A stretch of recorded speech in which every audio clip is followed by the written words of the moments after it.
Guys, definitely make sure you sign up for the raffle. That's definitely a cheap way to get a really nice gun. Now we're going to start off with the speakers. The first speaker we have for today is none other than Kit Lange. She's an Air Force veteran, currently the intelligence officer for Liberty for All 3% in Washington. She was part of the team that put on the I Will Not Comply rally up there for I-594. And she's the leaders of an LFA event where they took over the legislative gallery with long guns. Ladies and gentlemen, Kit Lange.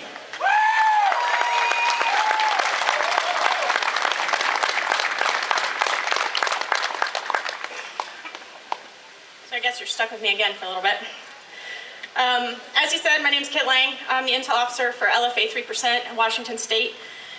And 6 months ago, we were where you guys are now. And we've been there, and we're pushing back now. People like to call what we do rabble-rousing. We call it standing up for liberty. Today I want to talk to you a little bit about a concept that hopefully, if you have the intestinal fortitude for it, you're going to get really familiar with: non-compliance. There was a lot of discussion before this rally about what the applicable laws were for carry and how people should conduct themselves in terms of what and how they carry. State laws and concealed permits and city ordinances were all brought up and debated like they were actually valid. In reality, many people were planning to come and protest an unconstitutional law while complying with a host of other laws just like it. A questioning attitude is essential to an informed mind, but I ask you this: why are we even asking ourselves questions about how to comply with any unjust gun law? There are patriots here from out of state today who are ready and willing to go to jail on your behalf. I'm one of them. And it's because they understand that attack on your rights is an attack on all of us.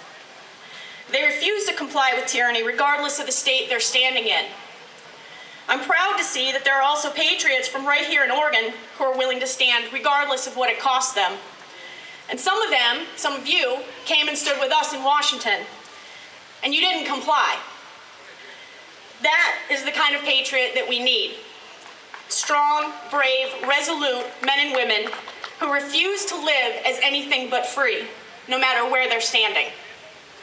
And I stand here before you today to call upon you to be that kind of patriot, not the kind that shows up to a non-compliance rally after pontificating about all the other laws you plan to comply with. We need the kind of patriot that looks the tyrant dead in the face and says, "I will not be ruled like a slave." Because you see, that's what you've become if you comply. It doesn't matter if you stand against one lie or one law, same thing, if you comply with so many others. Now, being uncompromising has a price. That's true. You may be hassled by the cops, as one guy talked to me very fearfully about. You might get arrested, like Anthony Bosworth did. You might stand trial on some trumped-up charges, and you might actually go to jail. And fear about that is normal. We all have that fear. I have that fear. And we all feel it, and there's something incredibly sobering about looking up and realizing that your own government has sniper teams trained on your rally. And that's something that we from the Washington State folks can attest to. We've done that. We've been there. We've looked up there and seen the snipers. And there's no shame in being afraid of that.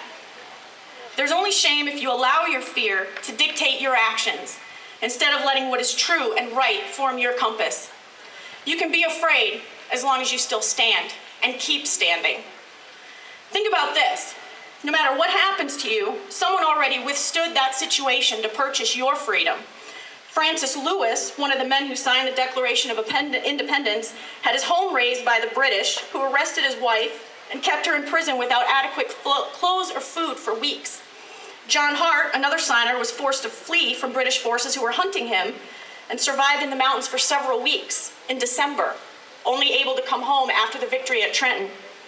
Americans standing for freedom were captured, jailed, and tortured. They gave up everything. Nathan Hale died hanging from a rope. Time after time, we read about those who sacrificed so much so that we can stand here today, and all they ever asked of us is that we do not squander the beautiful legacy that they purchased for us with their own blood. And yet here we are, debating how many unconstitutional laws we're willing to comply with so our lives remain hassle-free. This is not how the sons and daughters of liberty conduct themselves. This is how subjects, broken and compliant, conduct themselves. And we, as people who call ourselves 3%ers and patriots, we do not come from men such as this. We were born of blood and gunpowder, not fear and indecision. We are descended from men who marched all night, barefoot and starving, through a blizzard and still won. We come from men who stood at the Alamo and knew their death was imminent and still loaded their rifle and said, well, come on then. The men who came before us puked their guts out in a landing craft and then stepped onto the beaches of Normandy. They slid in the blood and the guts of their own fallen brothers on the slopes of Mount Suribachi, and they fought like warriors for 5 weeks straight. This is the tribe we claim membership in. This is the history we come from, and their uncompromising willingness to stand is the future that we must claim and embrace if we want our children to live free.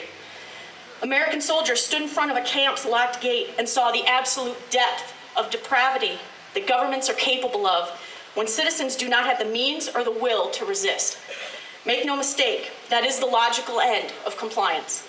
It is where cowardice will lead us, where our children will find themselves if we do not stand now. Freedom does not reside with the compliant. It resides in the hearts and minds of those with the boldness to stand, no matter what it costs, no matter what it requires. Liberty demands more than half-hearted fortitude, exercised only when it's safe. It demands that you say, I am here, send me. It demands that you say openly and proudly, I will not comply, not now, not ever. Every one of you has to make the choice within your own heart about what liberty truly means to you. As for me, I will stand. LFA will stand. And the true patriots of Oregon will stand.